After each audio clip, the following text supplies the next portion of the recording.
አለይኩም እንዴት ናችሁ? ጉንፋን ይዞኛል። ሶፍቱ አፍንጫዬ ላይ ቀርቶ ነበረ። እንዴት ናችሁ? ደህና ናችሁ ወይ? እኔ ያለው አልሐምዱሊላህ። ይህ ዩቲዩብ ቻናል የጋሞ ባልትና ዩቲዩብ ቻናል ነው።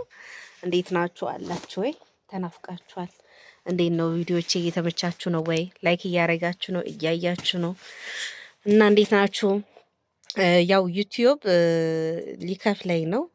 ከነገ በኋላ ነው የማውቀው ስንት እንደሚከፍለኝ መቼ እንደሚከፍለኝ የማውቀው ይከፍለኛል አይከፍለኝም የሚለውን ነገሮች የማውቀው ከነገ በኋላ ነው ከ10 እና እናንተስ ስንት ነው የሚከፍለኝ የከፈለኝ የሚመስላችሁ ወይንስ የሚከፍለኝ የሚመስላችሁ? ግምታችሁን ኮመንት ላይ አስቀምጡልኝ። በመቀጠል ደግሞ በጣም የተገረምኩበት አላገባም ብዬ በሰራውበት ቪዲዮ አብዛኛው ሴቶቻችን ትዳር መሮናል፣ በቃ መሮናል። እውነት በወንድ ትከሻ መኖር የመረረን ሴቶች ነንና አንዳንዴም ደግሞ እኔ አላገባም ያልኩበት የራሴ ሪዝንና ፍላጎት አለኝ። እናንተ ግን ለምሳሌ ያላገባችሁ ወይ አፍንጫ ውስጥ ጸጉር ነው እንደዚህ ማለው ጌታ ያላገባችሁ ያልወለዳችሁ እህቶቼ አላችሁና ገና እድሜያችሁ ገና የሆነ ወጣቶች እኔ እድሜን ተጠቅሜበት ነው ባይዘዌ አላገባም ብልም እኔን የሚያክሉ ልጆች አድርሼ ነው ወንድና ሴት የ16 ዓመት ልጅና የ18 ዓመት ልጅ አድርሼ ነው እኔ አላገባም አልወልድም። ከዚህ በኋላ ለእኔ ትዳር አያስፈልግም። ባገባም ደግሞ አንድ ላቁም ያኖረኝን ጽድት ያለ ሀብታም ካልሆነ አላገባም። ለዛ ነው አላገባም ያልኩኝ እንጂ አላገባም አልኩኝ ማለት ቆሜ እቀራለሁ ማለት አይደለም። ይሄ አብረን ተያይዘን እናድጋለን እንለወጣለን የሚሉትን አይነት ትዳር አልደፍርም። ሁለተኛ ስህተት መስራት አልፈልግም። ምን አይነት ስህተት? ልጆች በትኖ መሰደድ በፍጹም አልፈልግም። እኔ ካገባው ከወለድኩ ቁጭ ብዬ ልጆቼ ማሳደግ ነው የምፈልገው። ባለፈው ህይወቴ ተምሬያለሁ። ልጅ ጥሎ መሄድ ምን አይነት ዋጋ እንደማያስከፍል አይቻለሁ፣ ተረድቻለሁ። ልጆቼም እኔም ነን የተጎዳ ነው በእኔ ስደት፣ ሌላ ማንም አልተጎዳም ለማለት ነው እንጂ እህቶቼ አታግቡ፣ ቆማችሁ ቅሩ ለማለት ፈልጌ አይደለም። ትዳር እድል ነው። ደግሞ ሴት ልጅ ለምን 10 አትፈታም? 10 አግብታ የመፍታት መብት አላት፣ ማንም አይከለክላትም። የሌሎችን አላቅም። በእኛ እምነት ግን እስከ 10 ጊዜ አግብታ እየፈታች ካልተመቻት ተገዳ ትኑር የሚላት ህግ የለም፣ ሃይማኖትም የለም። ስለዚህ እኔ ከዚህ በኋላ አግብቼ የመፍታቱ እድል ቢኖረኝም ነገር ግን ወልጄ ድጋሚ ፍቺ ፈጽሜ ልጆቼን በትኜ መሄድ አልፈልግም። ለምን? መቸገር አልወድም። ችግርን በጣም ነው የምፈራት፣ በጣም ነው የምጠላት። እኔ ድህነት፣ ችግር ለኔ ምድር ላይ ማን ነው ጠላትሽ ብትሉኝ ድህነትና ችግር ናቸው ሁለቱ። እነዚህ ነገሮች ለኔ ጠላቶቼ ናቸው። በምንም ታምር ወዳጆቼ ሊሆኑ አይችሉም። ዘመዶችሽ ደግሞ ማን ናቸው ወዳጆችሽ ብትሉኝ ስራና ገንዘብ ነው። ስራ፣ ገንዘብ፣ እነዚህ ሁለቱ ነገሮች ደግሞ ለኔ ለህይወቴ ወሳኝ ነገሮች ናቸውና ምን ለማለት ፈልጌ ነው? እናንተ የሚሰራ ከሆነ ምን ችግር አለው? ስራ መውደድ ዋናው እኮ የስራ ፍቅር ይኑረው የሚባል ነገር የለም። የስራ ፍቅር በተፈጥሮ የሚመጣ ነገር አይደለም። በተፈጥሮ የሚመጣ ችግርን ያላየ ሰው ለስራ ፍቅር አይኖረውም። መጎሳቆልን ያላየ ሰው፣ ያልተፈተነ ሰው፣ በችግር ልጅ ታሞበት መታከሚያ ያላጣ ሰው ነገን አስቦ ወደ ስራ አይመለስም ወይ?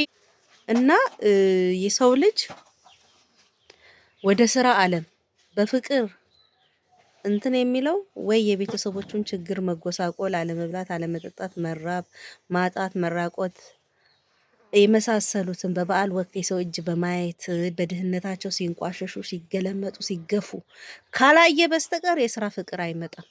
ብዙ ስደት ላይ ብዙ ስደት ላይ ያሉት እህቶቼ ወይንም ወንድሞቼ ለስደት የተዳረጉት የቤተሰቦቻቸው ደሃ በመሆናቸው ከዘመድ ከጎረቤት ከአካባቢው ሰው ሲገለሉ እንደ ሰው እንደማይቆጠሩ። ለምሳሌ አሁን የ70 ዓመት አሮጊት ሰፈር ላይ ደሃ ከሆነች ሂጂና ኬሊትን እንትና ቤት ሄደሽ እንዲያርጊ በያት፣ ሂጂና ኬሊትን ነይ አተር ኔጋ ከኪ እንደ ባሪያ እንቆጠራለን። በግልጽ ሰው ቤት እንሰራለን ብለን ባንገባም፣ ነገር ግን ያላቸው ሰዎች እኛን እንደ ባሪያ ማሰራት ይፈልጋሉ። ክብራችንን፣ ስብዕናችንን ይነኩብናል። ያን ደግሞ እያየች የምታድግ ልጅ ወይኔ ቢኖረን እኮ እንደዚህ አንሆንም ነበር። ለምን እኔ ወጥቼ ለልጅ ቤተሰቦቼ አንገታቸውን ቀና አላረግም? ከሰው እኩል ለምን አላረጋቸውም? እንደ ሰው ተፈጥረን ከሰው በታች ሆነን የምንኖር ብዙ አለን በየቤታችንና የቤታችንነትን ለማስቀረት የሚደረግ ጦርነት ነው ከድህነት ጋር። ይሄ ደግሞ የሚመጣው ከመገፋት፣ ከመንከራተት፣ ከመራብ፣ ከመጠማት፣ ከመቸገር። ብዙ ሰው ኢትዮጵያ ውስጥ መታከሚያ አጥቶ የመድኃኒት መግዣ አጥቶ ይሞትና እሱ የሞተ ድንኳኑ ላይ ግን እሱ በልቶ የማያውቀው አይነት የቆሎ አይነቶች ይደረጋሉ። ቡናው፣ ሻዩ። እሱ እኮ በቀን አንድ ሲኒ ቡና ጠሮበት ነው የሞተው። በቀን አንድ እንጀራ ጠሮበት ነው የሞተው። ለ40 ለ80 ለሙታሙት እየተባለ የሚደገሰው በስሙ በህይወት እያለ ያላገኘውን ነገር ከሞተ በኋላ በስሙ የሚደረግበት ሀገር ላይ ነን ያለ ነው። ስለዚህ በህይወት እያለን በልተን ጠጥተን ዘንጠን ቤታችን ፏ ብለን በቃ ክብራችንን ጠብቀን ማንም ማንንም ሳይንቅ ተከባብረን እንዴት ዋልሽ? ልብ በሉ የደሃ ሰላምታው ጭምር አይሰማም። የተቸገረ ያጣ ሰው ሰላምታው ጭምር አይሰማም። ያለው ሰው ግን ኩራቱ ራሱ ሰላምታ ነው። ልብ ብላችሁ ካያችሁ አንድ መጠነኛ ኑሮ የሚኖር ሰውና ሀብታም ሰው እኩል አብሮ እየተራመዱ ሰው ጎንበስ ቀና ብሎ ሰላም የሚለው ሀብታሙን ነው። ሲጀመር ይሄ መካከለኛ ደሃው ከነመኖሩም ይረሳል ቦታው ላይ እና ብዙ ጊዜ ከድህነት ጋር ፋይት ለማድረግ ስራ ወዳድ መሆን አለብን። ስራ ወዳድ ደግሞ መሆን የምንችለው ካለፍናቸው ችግሮች ስህተቶቻችን በመማር ነው እንጂ በተፈጥሮ በዘር የሚወራረስ አይደለም። የስራ ፍቅርና ሁላችሁም ጥንቃቄ አድርጉ። ከስራ ይወዳሉ እኮ ከሰራ አትለወጪም እንዴ? ለምን መጀመሪያ ተለውጦ አይመጣም? መለወጥ የሚችል ሰው ከሆነ ሰርቶ መለወጥ አንቺን ማስተዳደር የሚችል ከሆነ እኮ መጀመሪያውኑ ተለውጦ አንቺን ለማስተዳደር ቁጭ አድርጎ ለማኖር ዝግጁ ሆኖ ይመጣል እንጂ ባዶ እጁን አይመጣም። ስለዚህ እነዚህ ምክንያቶችን በማስቀመጥ ነው እኔ አላገባም ያልኩት። እና ውዶችዬ ይህ ቪዲዮ ከተመቻችሁ ላይክ፣ ሼር፣ ሰብስክራይብ ማድረግ እንዳትረሱ። ይህ የጋሞ ባልትና ዩቲዩብ ቻናል ነው። ሰብስክራይብ ማድረግ በፍጹም እንዳትረሱ። 16,000 ገብተናል፣ ግን ኬክ ቆርሳለሁ ብዬ እስካሁን አልተሳካልኝም። 17 ላይ ግን መቁረሴ የማይቀር ነው። አመሰግናለሁ፣ እወዳችኋለሁ። ይህ የጋሞ ባልትና ዩቲዩብ ቻናል ነው። ቪዲዮ ከተመቻችሁ ላይክ፣ ሼር ማድረግ እንዳትረሱ፣ ሰብስክራይብ ማድረግ እንዳትረሱ። ቲክቶክ ላይ ግን የላችሁም ጋይስ። ኧረ በእናታችሁ ቲክቶክ ላይ 200,000 ፎሎ አስገቡኝ፣ 200,000 ፎሎ አስገቡኝ። እዚህ 17,000 አስገቡኝ። በአንድ ኬክ ልቁረስ።